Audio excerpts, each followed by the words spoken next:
So welcome everyone. Thank you so much for joining us.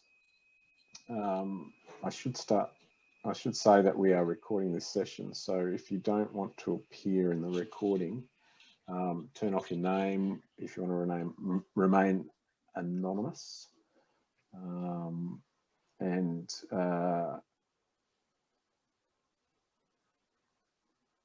You should turn your camera off if you don't want your face to appear, because it may appear on the video, particularly if you say something.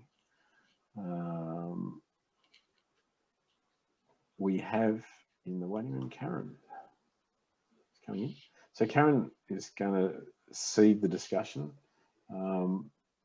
today and talk through the topic. The idea of today's meeting is really for us to look at what's working for us, what's not working for us, and challenges. So we're trying to draw out common challenges around the promotion of data management through within our organisations. So you can see this link here. I've put that into the chat. That's a link to a Google Doc site, which is a PowerPoint of the template that we'll use for the breakouts. And at the moment we've got 8 people, so we'll probably just break into 2 groups. Anyway, Karen, are you online? Yes, sorry, I got kicked out for some reason, so part of the fun today. So sorry about that. Part of the fun of today. No, that's okay. I can see that you're there now. So I'll just kick off. I'll just hand over to you and the first slide. Yep. So today's situation, as John started to mention, is that as data professionals, we understand the importance of data management.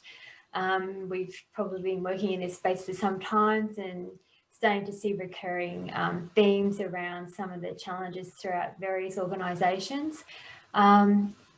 You know, while we sort of have this background and experience, we also recognise that most organisations are aspiring towards being digitally enabled and data driven, and they want to do all these great things with data.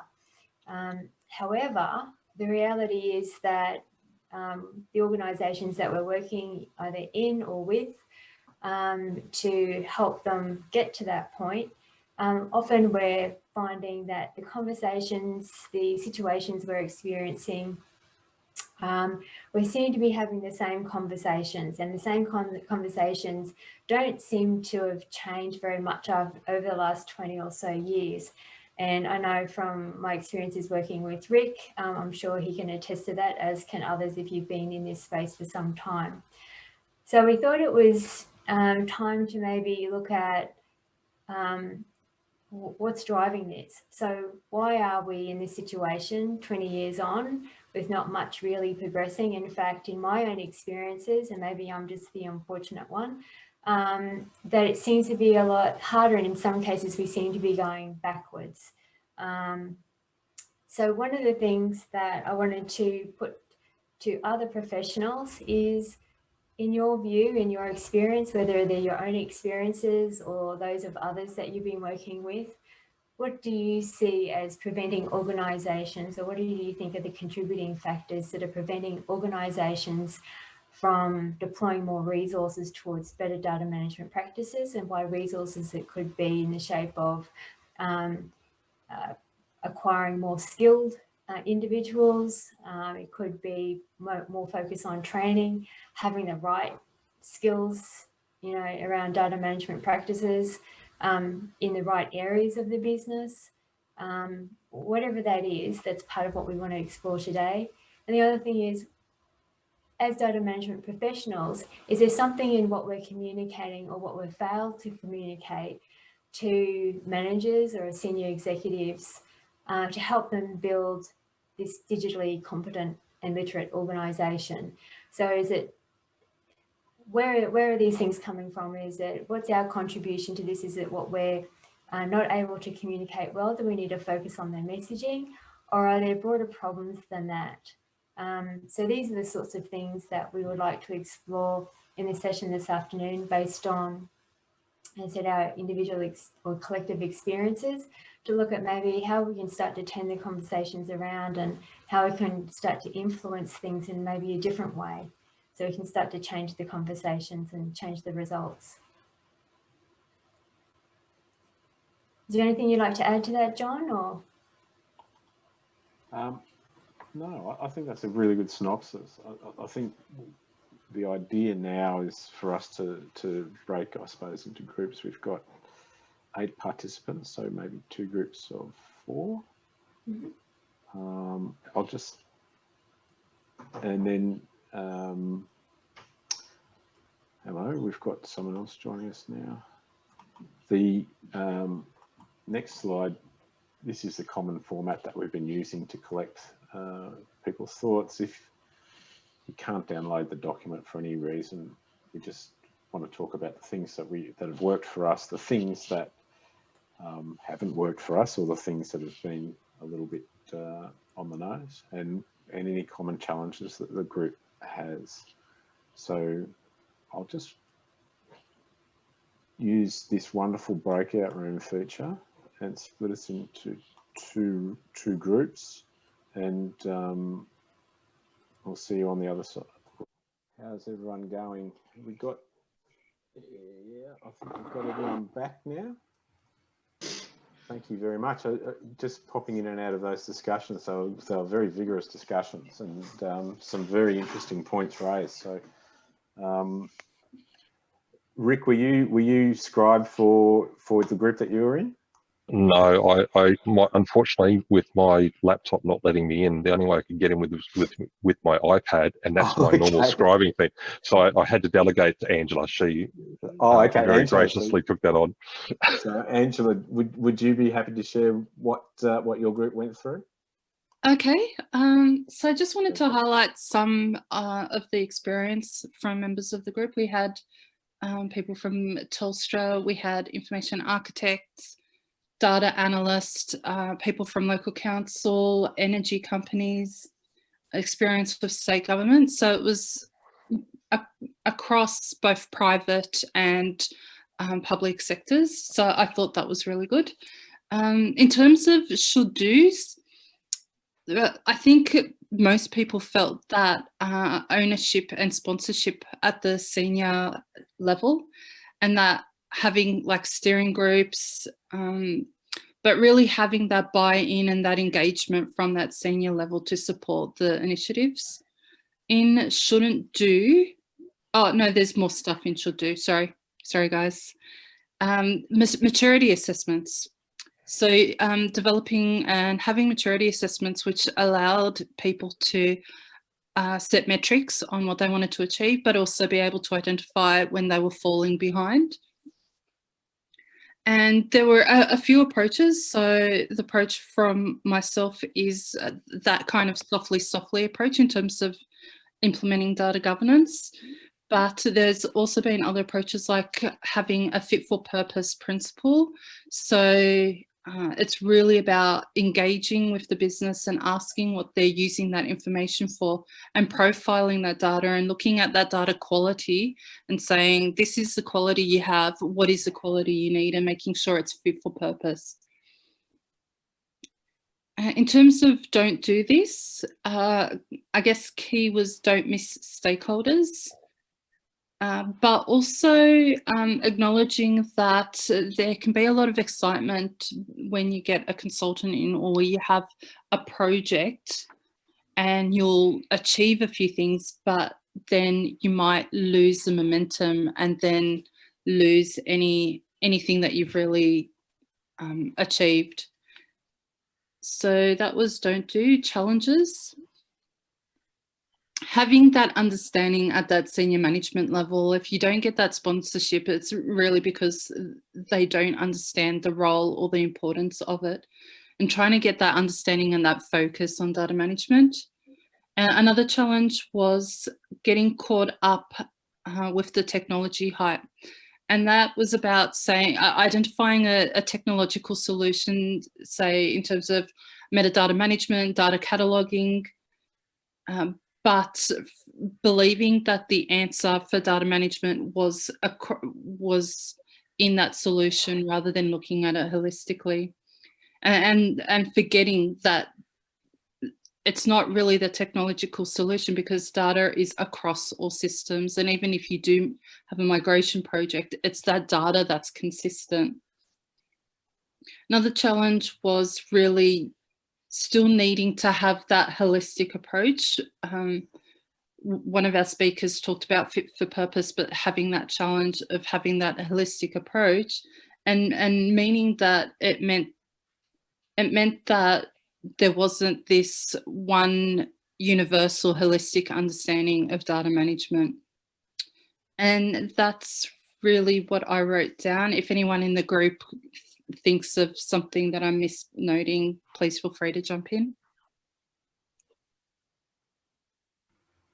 I think that was a great summary. Fantastic. Can you just go through the don't do again for me, Angela? Just quickly, because I didn't quite capture it. Sorry, don't miss stakeholders. And the example was the legal risk team, and it wasn't in a don't do, but the idea of engaging external consultants and the challenge that they might create a lot of excitement and a lot of movement when they're here in terms of establishing data governance, defining roles, responsibilities. But if they leave, then you need to ensure that your programs are still supported ongoing. So it was I put it, don't engage the external consultants and miss the long game. Yeah. It's not a project. It's business as usual. This is for life, right? Yeah.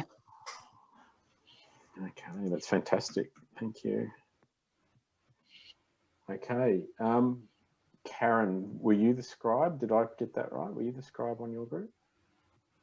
Yes. Sorry, I'm just checking. Hold on a second. All right, I just wanted to make sure I wasn't on mute. Okay, so alrighty. I'll start off with the challenges, if that's okay, because that's where our conversation started, and then I'll go back to doing this. Sure. So we started talking about some of the challenges, and Debbie raised ROI. Usually it's around risk, having this risk flavour. One of the trends she raised is rather than return on investment, what about the risk of ignoring? Is that part of the conversation? And do we need to look at the value in being proactive rather than being on the back foot? So there are some thoughts. Also around the challenges of existing levels of data literacy.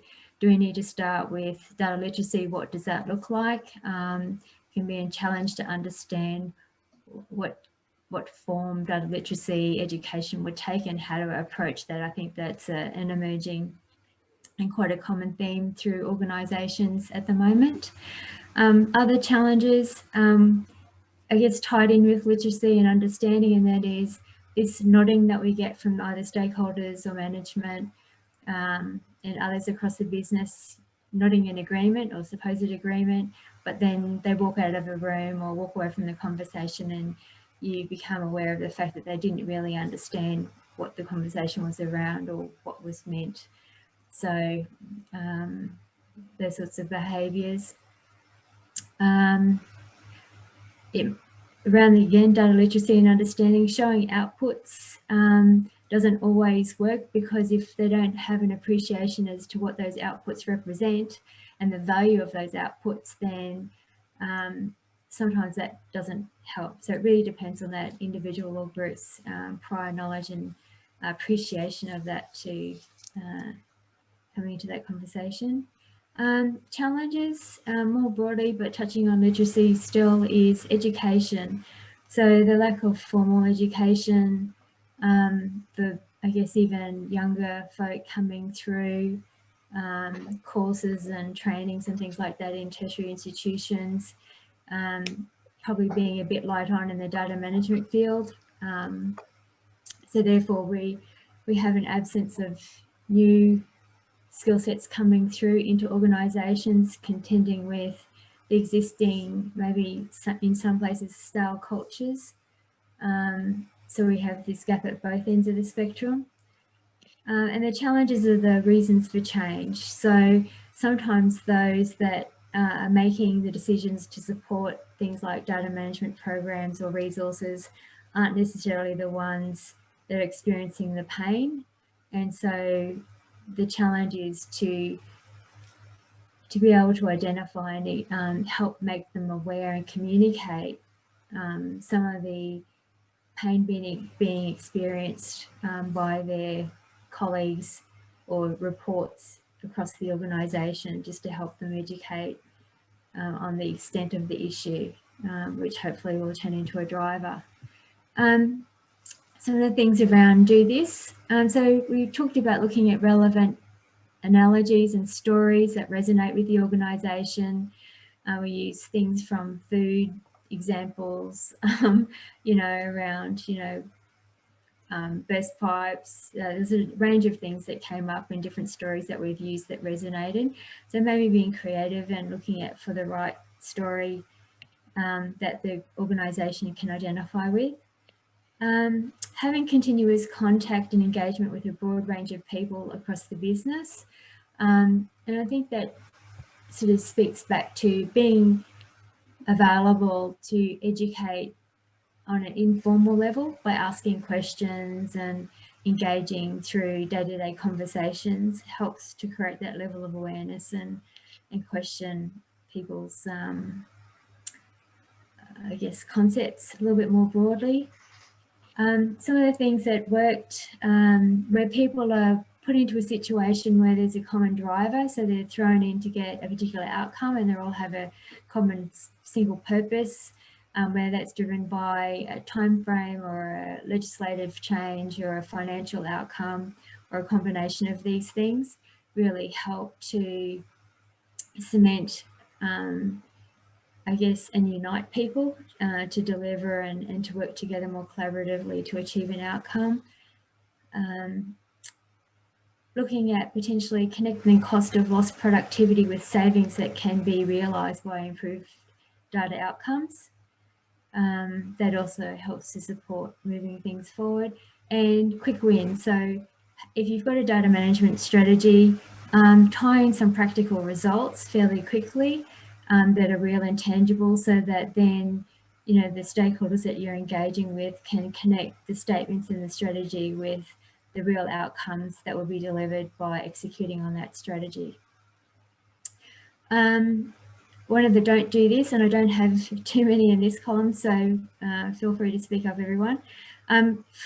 One of the things that I added was don't assume existing levels of awareness or knowledge, even from our ICT folk. So I think we sort of touched on that as part of the challenges around education, but this is, yeah, not to necessarily assume what people's or an organisation's existing level of understanding is. It's probably sort of like the nodding.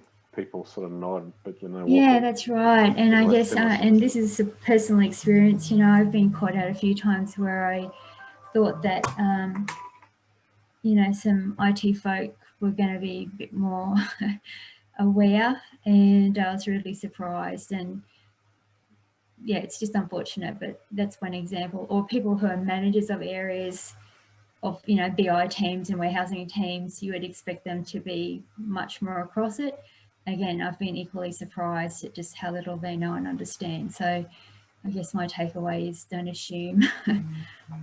So that's all I have written. So if any of the others in my group, if I've left out anything, please speak up and I'll add it to the list.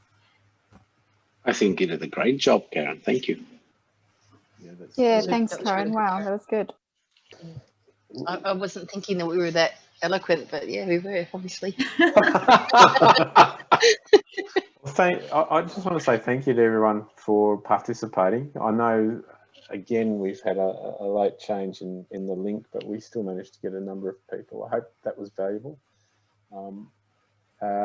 Angela, if you're able to, can you please shoot through just an email with your points? I tried to capture them as you're speaking, and Karen as well, so that I can just consolidate those and send them back out to everyone. We'll use these challenges to put to some experts that we know in the industry to come and address us maybe next month. which is only next week, isn't it?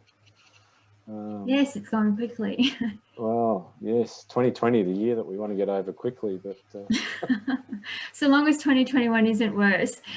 well, I've been doing some work with some people in Victoria, and they're all celebrating because they've had their restrictions upgraded. And I noticed, I think Danny, you're from Victoria, are you, on the call? So yeah, that's right. Yeah. The restrictions were lifted tonight, and you've got Melbourne Cup next week. So just in time for Melbourne Cup, so we can all go and have a fun holiday on Tuesday, hopefully. Yeah, yeah, it's a bit emotional here in Victoria. I was talking to my friends, telling them I haven't been part of such a big team. Like, we really feel that most of us did the good thing, and we achieved good results. So we are talking about more than 5 million people in one team, which is really great. It's amazing. Yeah. It's amazing what you can do when you put your mind to it. Well, look, thanks very much, everyone. We'll be back in touch with the results of tonight so that everyone gets a copy of those. And again, have a pleasant evening. Thanks so much for your participation. Thanks everybody. Bye. Thanks, John. Thanks. Bye, Rob. Bye-bye. Thank you.